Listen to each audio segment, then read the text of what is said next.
Is that Charlie Kirk's face on XXXTentacion? I think so. I think it's an AI, like, Photoshop, dude. Why do you like Slop? It's comfy, and it turns my brain off. Alright, let's watch it. Why are we consuming Slop? For a while, What? I thought it was just me. I thought I was just getting older and becoming one of those people who thinks that everything was better before and that the world is getting worse and worse. It is. But then I learned that there's a word for what I'd been noticing. Slop. Slop is low quality, forgettable stuff. It just about does the job, but nothing more. Yeah, it triggers your dopamine just a little bit to keep you going and keep you scrolling.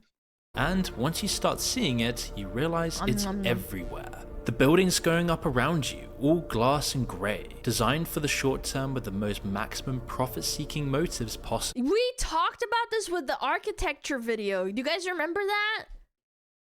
The endless stream of content you forget 5 minutes later. The food that's technically fine but tastes like nothing. Just a bowl of grub during your lunch break. The slow degradation of all the products and services you used to love. Everything has been optimized for profit and convenience. And yet, it just has no soul, beauty, or substance. Did you know McDonald's used to actually be kind of like half decent back in like the 60s and 70s, and people would go take it out for a treat, and now it's just like slop as fuck? Yeah, like back in the 60s and 70s, apparently there's like documentaries, and they said that like it became slowly slop. Yeah, they used to use beef tallow for deep frying your, what is it called, your fries, and now they replace it with vegetable oil, and it doesn't taste the same.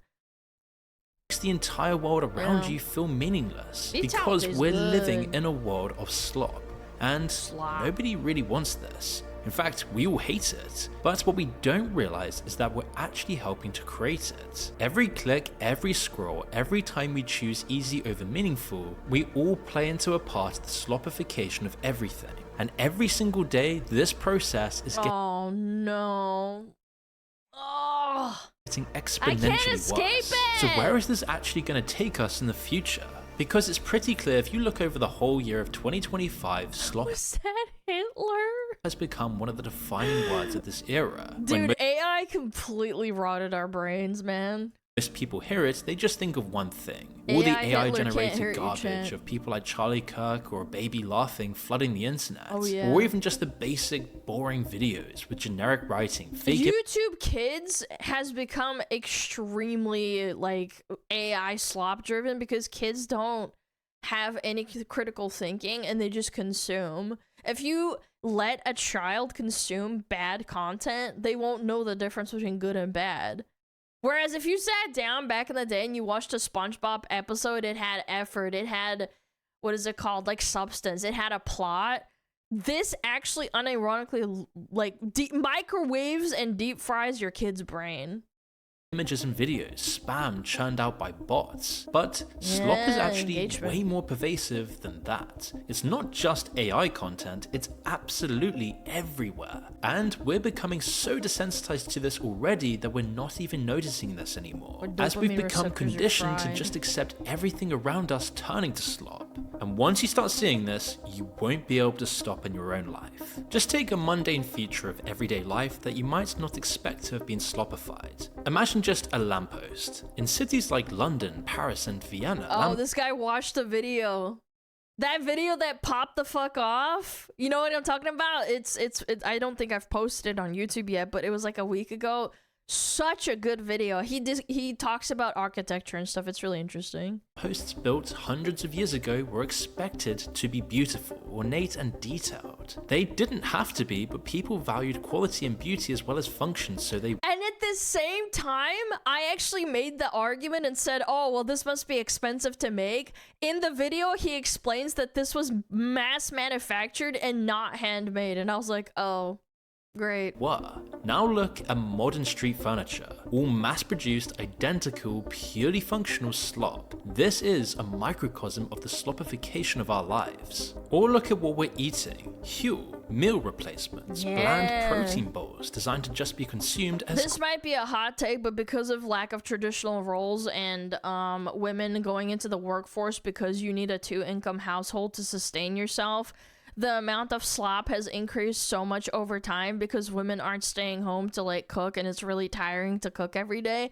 Where it used to be a woman's job to sit at home and take care of the children, now women are going into cubicles and being too tired to cook, because that used to be like the job of a woman to stay at home because she's not doing anything laborious and she's just sitting at home. And you know, cleaning is obviously a job. It is. And my mom cleaned and cooked and, you know, changed our diapers when my dad was out working. But when you come home, you're way too fucking tired to invest like an hour and a half to make a really good meal. Like, you can make a good meal in 30 minutes, but like it does get a little bit boring because a good home cooked meal takes around about an hour on average to 45 minutes. When you work a 9 to 5 and then you have to go back in your wagey cagey the next day, you're timing everything by the minute, by the hour, by the fraction of like an hour to maximize the amount of fun and rest you can have. So it's like, what do you fucking do? You can't do anything. Quickly as humanly possible. Now, there's nothing inherently wrong with this stuff. It can be healthy. I eat it sometimes, but it is literal slop. It assumes that all that matters about food is the calories and nutrients you extract, never the actual experience of eating itself, or what that even means. Or eating it really quickly so that you can maximize the amount of time you spend like resting or not going back to work. Chat, have you ever like, if you worked a 9 to 5, or if you work a 9 to 5 and you realize it's your weekend and then it's like your Sunday where the next day you have to go back to work, you realize that it's 6 o'clock and you're like, it ruins your entire fucking like it ruins your entire afternoon. You're min-maxing. You're like, ah, fuck, it's 6 p.m. I have to be in bed by like 10. So if I only have an hour to eat, that means I only have 3 hours left to like play video games or something. That's what I'm saying, right? That's fucked up. It's convenience above everything. It's a rat race. And then there's cultural slop, endless sequels and remakes, music produced by algorithms, mind-numbing TikTok videos. That's what I noticed too. Lo-fi used to be a really unique, like, kind of, you know, like music being played on YouTube, and now there's like 10 million lo-fi versions of like every type of subgenre or like video game. Designed solely to keep you watching, or it'll just be another Marvel movie. Classic slop, it's never groundbreaking and it's just good enough to make money, but nothing more. And AI is just only accelerating this process exponentially. Here and in 1,000 other places we see the same pattern. Convenient, palatable, adequate, but soulless and superficial. This is the world of slop. Now, I don't want to sound overly judgmental. In a way, slop is a symptom of all the progress we've made. It's the natural endpoint of the consumer capitalist system we've built that's become incredibly good at giving us exactly what we want. Make money. But that mixed with the internet takes the production of slop to the next level, giving slop a whole new meaning. In the early days, the internet felt different. There were no gatekeepers, no corporations controlling what you saw. It was, as hard as this might be to believe, just people connecting and sharing with one another. God, it was so special coming home from like school and you'd load up a video and then it would take like, I don't know, like 20-30 minutes to load like a 10-minute video because your computer or your internet was so dog shit that you just like, you'd be excited to watch this video. Whereas now, like, everything loads instantly and you're constantly getting like dopamine blasted every time you turn on your phone or your computer. Yeah, and then you'd pause it to let it load, and then you'd go and back and rewind it to watch it again. Like, you know what I'm saying? Like, I kind of miss it low-key. Like, I do, but I don't. I remember it. It was homemade videos, obscure forum posts, cat it was videos, special. and Charlie Bit My Finger. Most of it was poor quality, but it wasn't slop. It wasn't bot farms just trying to make money. It was seemingly people just sharing what mattered to them. I kind of miss it in the sense that, like, I've actually thought about this now. I miss it because if something had a lot of views, it meant that it was worth, like, investing your time into it. It meant that it was gonna be good. Because if you tried to load a video that was bad, you'd leave an angry comment, you'd leave like a downvote, and then that would make the algorithm be like, oh shit, well, this is a bad video, people aren't gonna see this. Whereas now, everything loads instantly, and it's like, the view doesn't actually feel earned because it's either a really short view and like you didn't click away from it, and you don't think about how it made you feel, and you don't leave a comment on it either. Like, if something made you upset, you're not gonna leave a comment and say like, oh, this fucking sucks, this is AI slop. You just move on. But the logic of optimization took over fast. Platforms needed to make money, and because we'd got used to everything being free, the only option was ads. Today, almost half of what we see on social media is from advertisers, not accounts we follow. And that's not to mention all the soft advertising TikTok has gotten so bad since it got bought out from China. It's gotten horrible. Like, I actually stopped using it. I started using Instagram, and Instagram still has ads, but it's not nearly as bad. On TikTok, I've noticed ever since it got bought out, there's so many, like, what is it called? Dropship scams? Oh, it's terrible. Like, it's actually unwatchable. Being peddled by influencers, always with some ulterior motive or sometimes just straight up in your face. Like when Netflix, a paid streaming service, introduced them after promising they never would. I mean, I was literally... And shitification. Uber Eats and DoorDash.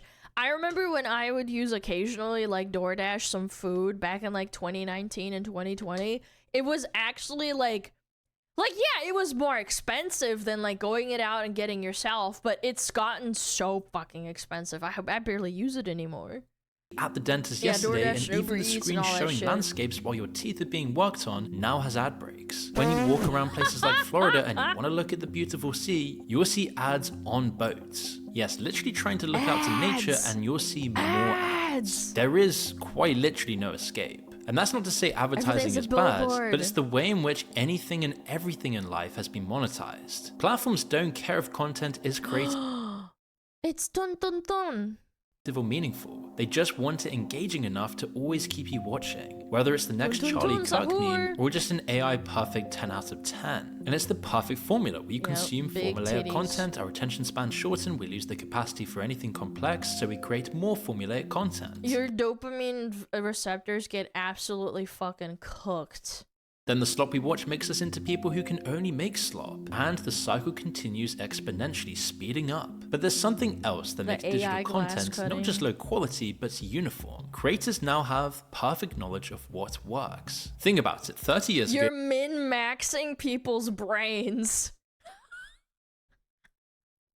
If you made a film, you got vague feedback, ticket sales, reviews. You didn't always know which scenes worked. When the VHS came out, you knew how many people bought it, but not if they watched it. It was the same with music. Artists didn't know which songs people skipped. Today, we know everything, and that's great on the surface. You watching this right now? That's actually a really good point, because some people, like, they'll see low views on a Spotify playlist, and they'll automatically skip it, and I've learned that, like, sometimes the popular opinion doesn't, like, it doesn't, like, sit right with me, personally. It annoys me to no end when I'm, like, clicking on, like, Spotify or whatever, and it has, like, a lot of views, and then I find something from the same artist that's not got a lot of views. Like, yeah, obviously people listen to it, but it's not as popular as their popular song, and it makes sense, because it's, like, people generally click on like bigger number equals better thing.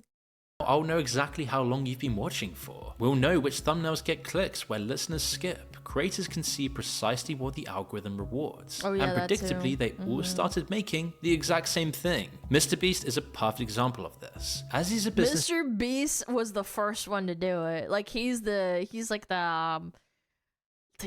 like the kingpin of this shit. He's completely got it down to like a science. I bet you, by the way, this is all probably like behind closed doors and stuff. The people that sit down with him and write the scripts for the videos, they have like an actual formula to it. Like, it has to be like this, it has to be like this, it has to be like this. This is for 3 seconds, and then do a cut, then do another cut. Genius, he wanted to track every single metric, which is why almost every video is identical. It's the same insane rapid pacing, the same insane thumbnails, rapid cuts every 3 seconds, and it works terrifically, so everyone copies it. And it's sad because, like, look at this one. Hi me in 10 years. This is a video he made 10 years ago, what, in like 2015? And it's him talking to himself and being like, oh, you know, like, what are you gonna be doing and this and that. It got 51 million views, and obviously the little kids, they don't understand that this is a good video, and it's kind of like really interesting and retrospective to see someone's like time capsule of it in the past, but it didn't perform as well because that's not what people watch it for. They want their fucking slop. They don't care about his like, you know, tiny little blip video, man.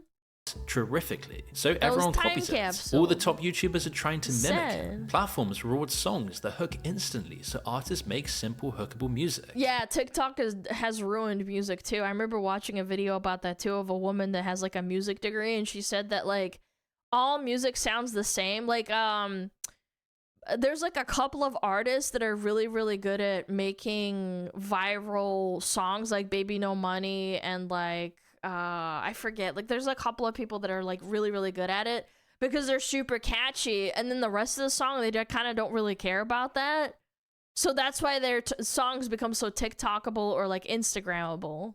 Where you don't even have to say real words, the beat just has to happen in the exact way that triggers a primal mechanism in your brain. Yeah. One study found pitch and rhythm complexity in pop songs has decreased by 30% as they continue. Because you can just make a really catchy thing that you can just play over and over again in an Instagram reel or a TikTok or a YouTube short. To dumb it down to hypnotize you more and more. Yep. The machine is functioning perfectly. We're getting exactly what we engage with, so why does it feel like homogenous slop? Because we don't really want it. Human beings have conflicting desires. Just because a platform hijacked my nervous system doesn't mean I actually wanted to watch that content. I mean, does anyone want to spend all day consciously on formulaic videos? Probably not, but it felt comfortable. No, because then your brain is predicting what's gonna happen, and then that's not interesting for your brain. It's totally weird how he's explaining it, and it actually makes sense. Your brain doesn't like predictability, but it also likes it because it's comforting. It's strange.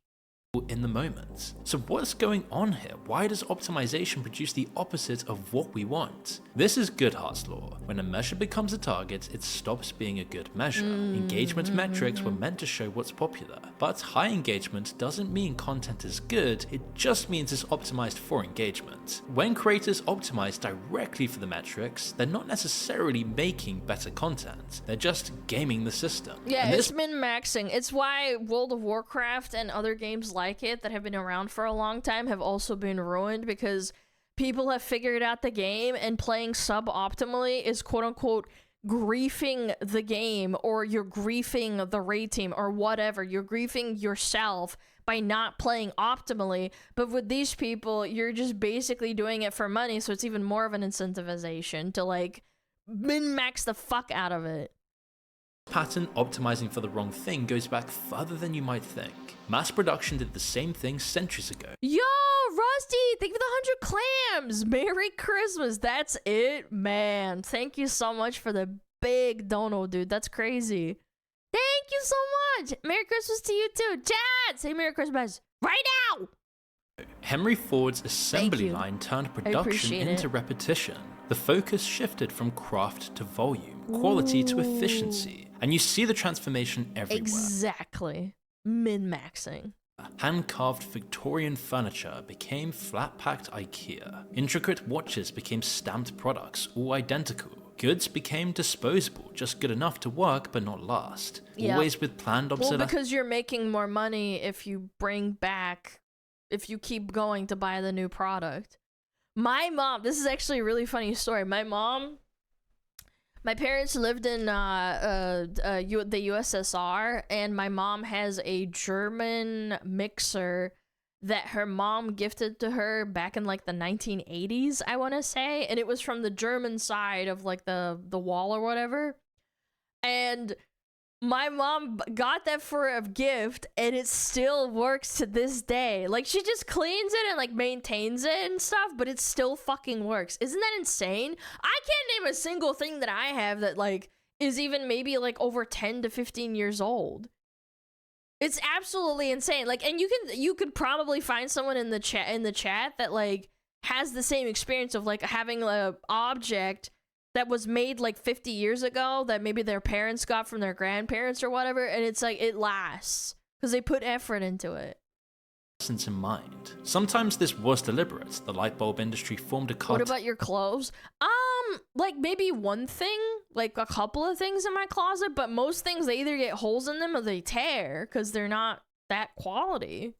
To limit bulb lifespan. The same thing with the iPhones today. But mostly it's just the logic of mass production. Cheaper materials, faster assembly, nothing lasting. And here's where the cycle begins. Cheap disposable goods trained us to expect less. We stopped valuing craftsmanship. The more slop we consumed, the more our standards degraded. Slop in, slop out. And so by the 70s and 80s, the machine learned it didn't need better products, it needed better marketing. Nike now just wasn't selling trainers, it was selling identity. Apple wasn't selling computers, it was selling who you could become. Quality became secondary as long as it made you feel the right way. Dropshipping is also a massive thing on like, well, maybe not Instagram, but like definitely on TikTok, where it doesn't matter if you only get like a couple of people and they complain about wanting refunds, you just don't give it to them and they keep their shitty product and they complain, but you already made your money. Like, who gives a fuck, right? There's no accountability to it either.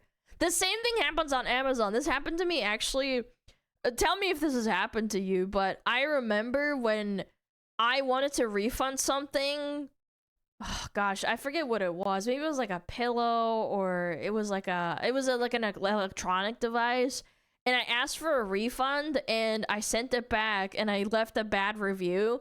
And I got a message telling me, "Hey, we'll give you a $10 gift card from Amazon if you remove your bad review." And I'm like, "No, fuck you." And then they get really mad at you and start writing you shit. But we're not done yet. Happened to me so Everything many times, we've built, like at the least 3 or efficiency, 4 the optimization, times. the perfect metrics, it's all been accelerating massively, compounding, and now it's reached its logical conclusion. And we see this in 2025 marking a new AI era. Up until now, at least humans were still in the loop. Someone somewhere had to sit down and create something, even if it were just following a formula. But AI removes even that, so now the machine produces the slop itself. Generative AI can pump out articles, images, videos, and music faster than anyone could ever consume it. Before we were drowning in slop, now the world is just flooded by it on a daily basis, and it's only getting more and more crazy each day. We're gonna get to a point where AI can't tell from like real things, and it'll start to regurgitate things that aren't real. Yeah, it'll start like spitting out shit. Ouroboros.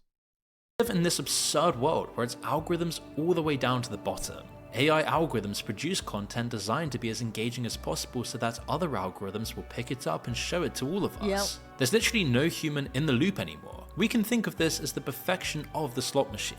And all this slop sounds like a meme, something annoying but ultimately harmless. But that's actually wrong. A world of slop isn't just ugly or low quality. Yeah, it is crazy to me how in 2023 we couldn't even get AI to like eat spaghetti properly. And now we have like AI that's actually kind of like low-key a little bit hard to tell. Like you would be hard pressed to like check what it's doing to like make it obvious that it's AI. Over time, and there's artists now on Twitter who are real artists who fucking get accused of having AI.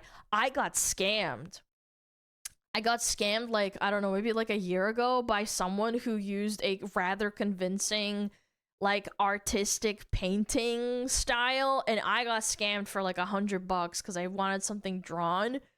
And I was so devastated because I was like, I thought I could tell that it was AI, but they clearly were like not super confident in what they were doing. And I was like, I realized like too late, and then like it wasn't PayPal and I couldn't refund them, and I was like I was so bummed. Like now I'm second guessing when I look at people who are actual artists. I'm like, are you actually an artist? Like I have to go and look and see if they're like actually have like work in progress drawings. It's such a bummer. Yeah, it's super shitty. Will change the trajectory of our literal civilization. Yeah, prompt artists. They say you are what you eat, and the more slop we consume, the more we're becoming slop ourselves. Yum, yum, yum. In a reverse situation Slop, to what we slop. saw in the Renaissance, where ordained art and culture uplifted the entire civilization. it produced a renaissance in almost every field. But for us, it's actually the opposite. Yeah, it's and we can degrading see this by us. what it's doing to our brains, our culture, and our capacity for meaning. And the effects compared to the Renaissance are so measurable, visible, and happening right now that it's truly disturbing.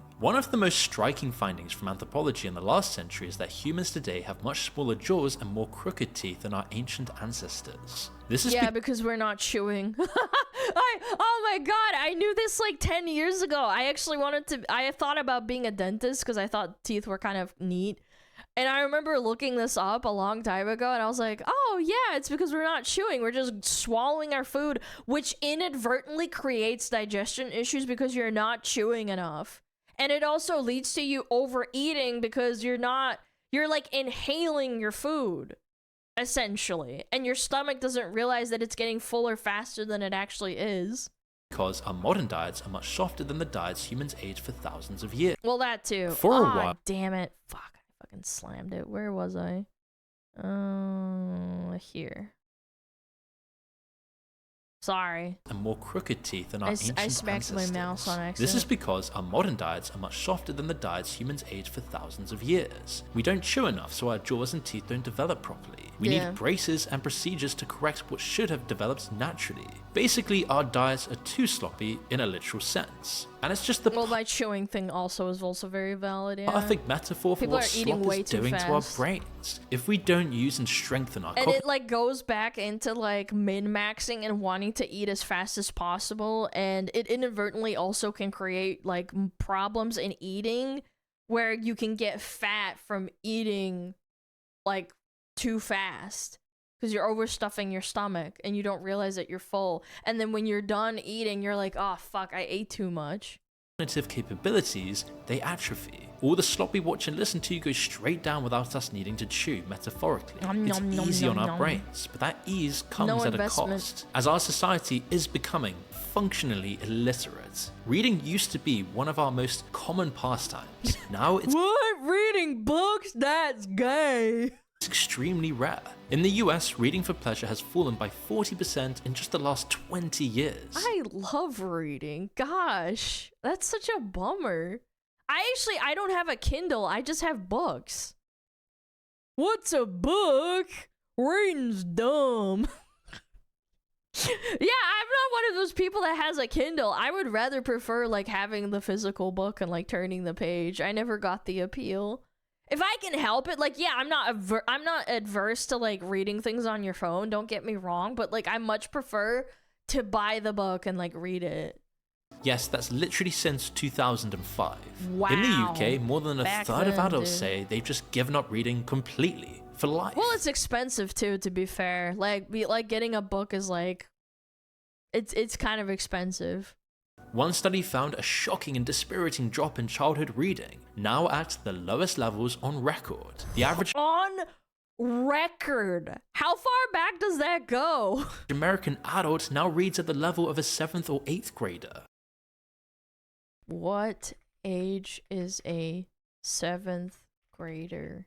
12 to 13 years old? Oh my god. Oh, this is bad. Oh, man. Dr. Seuss books? Dude, Dr. Seuss is for like 5-year-olds, man. Dude, this is actually so bad.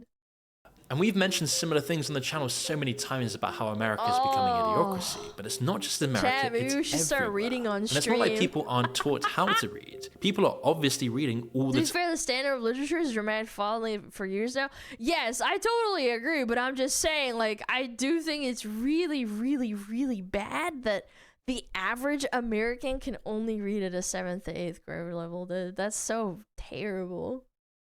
time. Social media posts, Time to photo do, like, captions, TikTok well, subtitles, readings, text VTuber messages. reading day. But it's always scattered and insubstantial. It's just slop. And it's nothing like reading a book. Proper reading engages our brains in ways other content doesn't. It boosts memory, attention, focus, reasoning, and depth. One study found that students who read more actually had physically larger brains in areas connected to learning and What? No way. abstract thinking. Back in 2008, a prescient article in the I love reading. I remember I have this really vivid memory of reading Warrior Cat's books when I was on I don't know, like, yeah, I was like maybe 10. And I was reading the book, and I was out in the sunshine reading it under a tree in our garden. I can't even recall exactly what I was doing. I was sitting under the tree, and I could imagine the actual, like what's going on in my head, and I subconsciously realized what I was doing. Like, I could have it inside of my head and, like, see the pictures. Yeah, it was, like, super fun, and I thought that was awesome. Do mangas and webtoons count? I think those count, because you're still reading. Yeah, like, you're still reading, like, words on a page. That's like reading subtitles. It's like saying that reading subtitles isn't reading. Like, yeah, you are fucking reading. Yeah. She unlocked imagination? No, I mean, I had imagination before that, but I just realized, I put the dots together, and I was like, huh, I'm actually, like, consciously realizing that when I'm actively reading, I get pictures in my head, and I thought that was so neat. I was like 10, maybe like 8 years old. Atlantic predicted exactly this decline. I love the It argued, awesome. We are not only what we read, we are how we read. When we read online, we become mere decoders of information. Our ability to interpret text, to make the rich mental connections that form when we read deeply, that remains largely disengaged. Reading the other fucked up thing I saw the other day, there was a TikTok of a teacher complaining about how kids are, like, really bad at reading. She said that kids don't read words anymore. They don't, like, try to read words. They try to guess through context. So if they come across a new word, they physically cannot figure out how to read it. So, I don't know, for example, the word interest, you don't know how to say it. You say int or rest. They don't know how to read. They don't know how to use, like, phonetics to guess the word. Like, for me, in Russian, when I come across a word that I don't know, I'll break it up into bits and then, like, either figure out through context of how to say it, or I'll, like, read it out loud and, like, guess how to pronounce it. Kids don't fucking know how to say that anymore. To be fair, in English, it's a gamble. I mean, that's a gamble in any language, to be fair. Like, I think every language has its issues of, like, reading, but they just don't know how to fucking read. Disengaged. Reading and writing are the foundation of civilization, and we're losing like guessing. This is the first time in human history this has happened. Because how are you supposed to read when slop destroys your attention span? It's just the new normal now that TikTok and Reels have conditioned us to consume content in 60-second chunks. For almost everyone, this is just how we consume media and news at this point. It's why we literally can't watch a full film without checking our phones every 2 minutes or needing... I'm pausing the video so much, but, like, I have to say this. Netflix unironically min-maxed how they create Netflix productions because they took into account people looking at their phones. They changed how the movie script is written, and that's why if you watch a Netflix series, something that's specifically made by Netflix, not Netflix buying the rights to show something on their website or whatever, the ones that are funded by Netflix, they have, like, a formula where the character or the exposition is repeatedly said throughout the entire movie. That's why when you're, like, watching and you're not paying attention, you'll still be in the loop of what's happening because the character keeps fucking saying what's happening on the screen all the fucking time. And it's so boring. Like, if you actually sit down and watch something made by Netflix, it's such a bad, like, experience. But if you have your phone on you and you're, like, scrolling as you're, like, watching the movie, it's really nice for those people because they don't pay attention. Crazy CGI to constantly engage us with colorful effects. There's no chance of even sitting through a lecture anymore for students, and there's no way— It's for dumb people, Smug? No, it's not, because dumb people watched Hollywood movies back in the 1980s and the 1990s and early 2000s. This is a recent phenomenon. This is from, like, I want to say, like, 2016 to, like, now. Like, almost 10 years. I think it started really getting bad in, like, 2019 to 2020. Because people were, like, on their phones way more, and that's when Netflix also got really popular. The issue of the crux of the issue is that you used to have dumb people that enjoyed movies even if they were complex. It's that now we're catering to dumb people because it makes a lot of money, and those, like, the other form of media of like sitting down and watching a movie has become so like desensitized and like min-maxed. That anyone's going to do their homework without ChatGPT at this point, which is why there's evidence that our IQ scores are dropping with this. For generations, IQ scores rose consistently. It was an observation known as the Flynn effect, but in the last but in the last like 20 years, it's gone down. known as the Flynn effect, but in the last couple of decades, this has reversed. For the first time, people in developed countries are scoring what?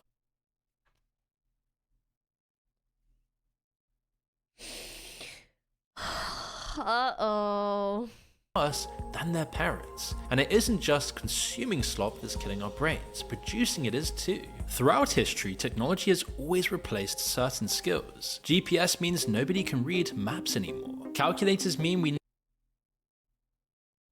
What do you mean you can't read fucking maps? It's a road and there's like town. Like, I'm sorry, I have to put my hand over my face.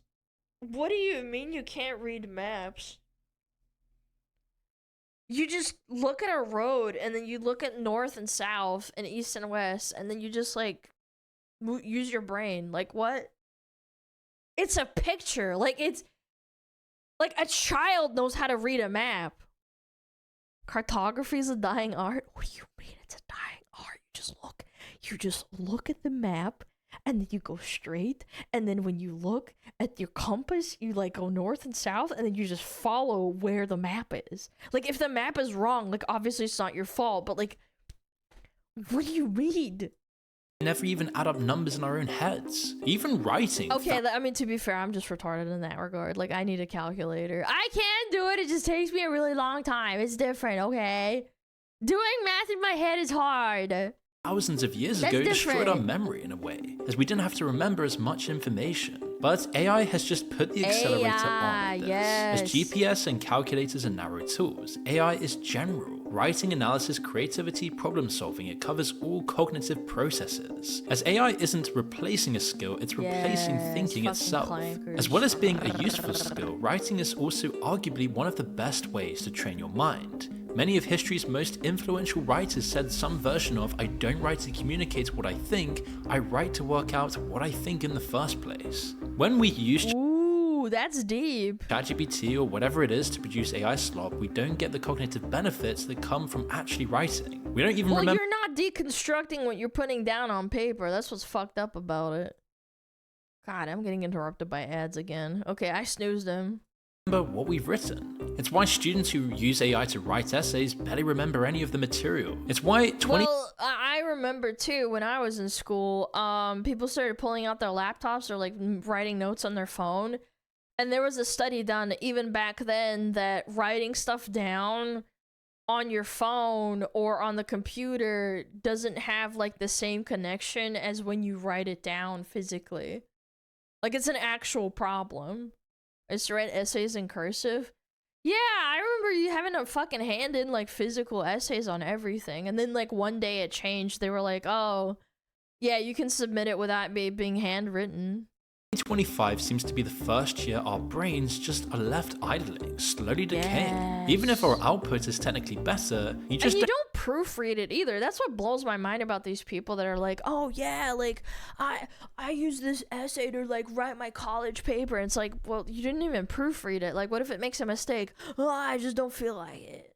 You don't really learn anything that sticks. You don't achieve as much. You don't have a sense of accomplishment. And we're already seeing the cost after just a year. In the UK, 1 in 5 people from age 8 to 25 has a probable mental health disorder, and about a third of young people aged 17 to 24 have self-harmed or attempted self-harm. For so long, happiness was described as U-shaped over a lifetime. Happy as a young person, tough in middle age, comfortable in retirement. But now in Western society, this is just completely inverted. Because as a society, we are teetering on the edge of a doom spiral. where every single thing in our life takes us away from base reality and serves as slop. Slop in, slop out. We consume it, we become it, we produce it, the cycle accelerates. And this isn't just about bad movies or boring music or just some dumb YouTube video. Culture is how we make sense of the world, how we process what it means to and strive for betterness. If you're just producing crap, like, you're not gonna want to do anything better.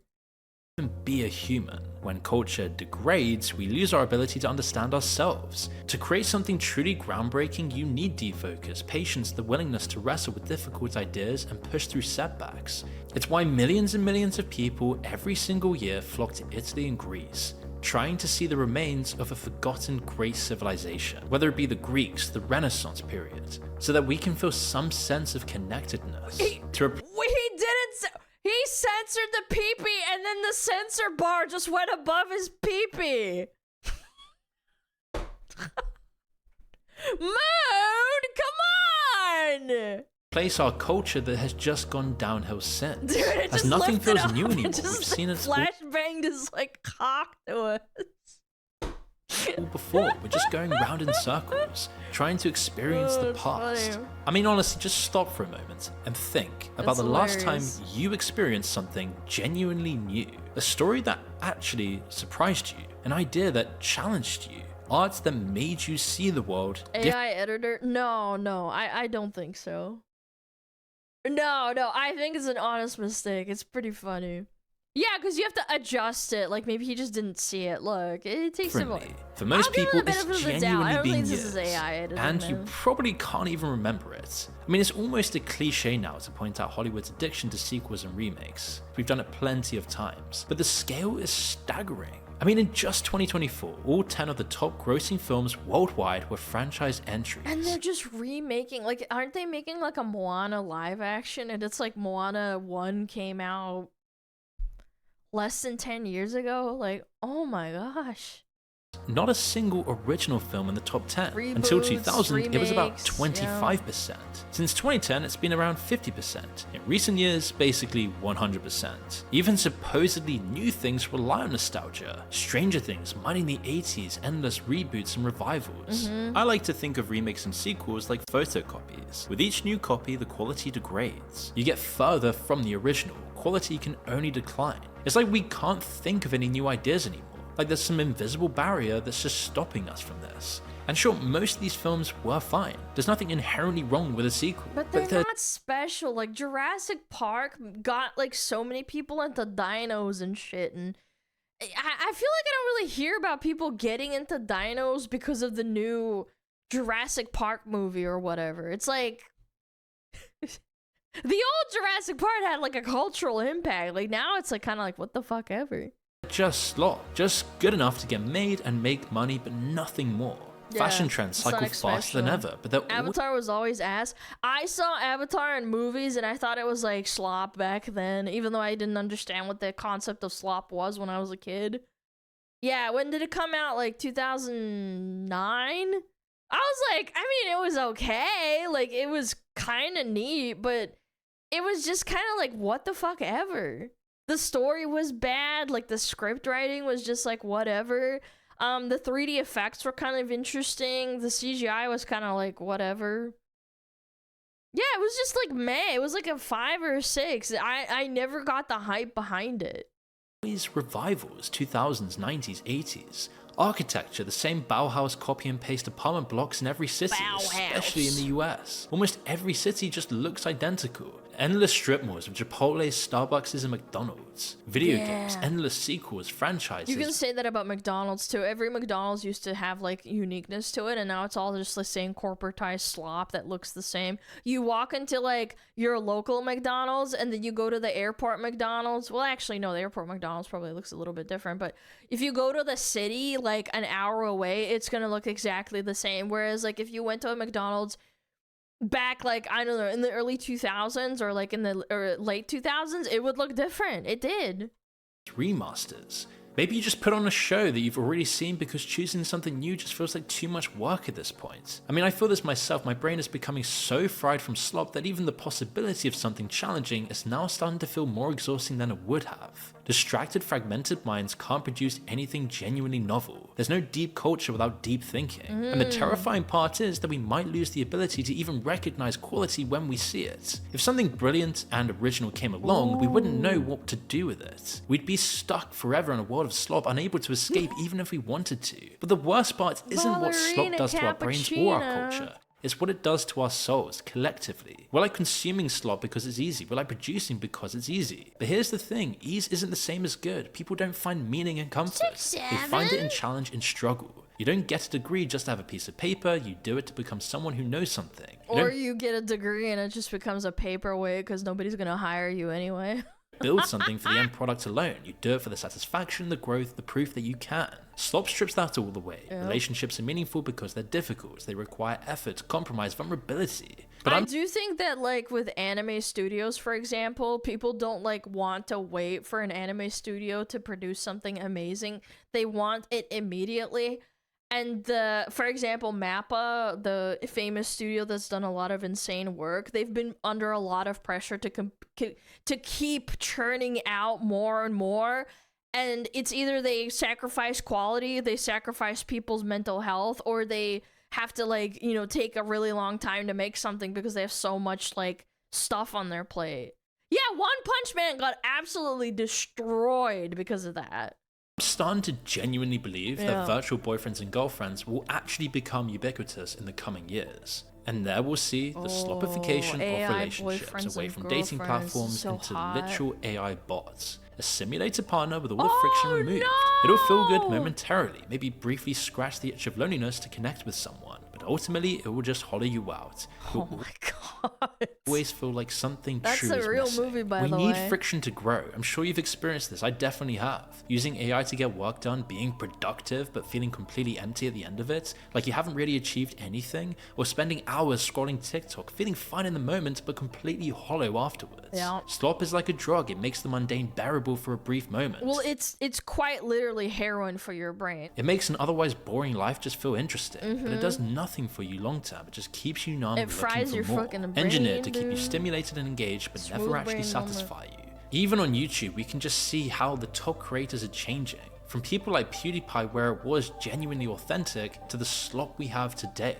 And we all know it's bad, but we just can't stop. Oh, and then that's another thing, outdoing one another constantly to be at the top. Anything for views. Yeah, like Kaisen F, for example, like, oh, he had a really big event. Oh shit, I have to have an even bigger event than the last event because people are gonna be like, oh, you fell off, it's not as good as it used to be, that type shit. Doom scrolling through TikTok at 2 AM, looking at random garbage on X, watching YouTube videos you don't even care about for 3 hours, refreshing feeds compulsively even though you know nothing new has happened, waiting for the next text message. And on some level, our bodies and brains are conscious of this. We all know something is deeply wrong, but knowing doesn't stop the cycle. We're seeking this because we're so exhausted. We're exhausted because we've been overstimulated for years now, and it's only getting worse. And what terrifies me is that we're raising an entire generation in this environment. Kids who've never known anything else. And for future generations, for the rest of humanity, this will just be base reality. This is just how life will be for everyone. Their brains will be shaped by slop from the moment they can hold a tablet. So it's so bad. Like, if you really think about it, like back in the day when I first had like the ability to like access a computer, I remember how exciting it was to get home and like play on the computer for like even like an hour. That was like, oh my god, like that's fucking mind-blowing, right? Or like playing before school, right? Now these kids have these like devices in their pockets that they can't get their shit taken away now because they'll fucking throw a fit. And these parents let that happen. Yeah, now these kids like who are 4 or 5 years old have this like dopamine saturated thing that gives them instant gratification. They don't have to work for it. Like going to school is like, oh god, I have to get my fix. I need my iPad right now. What do you mean before school? Yeah, you'd wake up early and then play before school, and then you'd go to school and, you know, do your chores, and then you'd go back. What's gonna happen when a whole generation grows up mentally malnourished? When defocus, patience, the ability to sit with boredom, all of that becomes so foreign and difficult, and not even necessary anymore. We're literally running an experiment on human development, and we have no idea what the outcome will be here. The What do you mean we have no idea? We're already seeing it, dude. machine will keep on perfecting itself, everything around you will become more and more basic, and there's horrifyingly no way out, as you slowly watch your entire life become slop itself. Sloppified. Yep, that's right. Damn, dude. Do you have any games on your phone? Yeah, you can play Roblox on your phone and nobody can stop you. The scariest one that I heard was a woman that was a teacher for like disabled children, and there was a kid that was severely autistic, like to the point where it's like you need supervision with like adults all the time. They have to like do everything with an adult. And they were going to school, and you know, that school for specifically disabled children. And the woman had to explain to the parents, like, hey, can you stop giving them this iPad every single day after you're done with school? Because that trains them that when they go to school and they don't have the iPad, they literally can't function. It's so bad. They don't realize what they're doing. They're like teaching this kid who is underdeveloped and has a disability, and it's like, oh yeah, I'll just take it away when they go to school. And then the people can't teach them because they're just like completely fried. They can't live without it. Like even with like children who aren't disabled to that extent, like they just can't handle it. They have to have their phone. They have to have their iPad.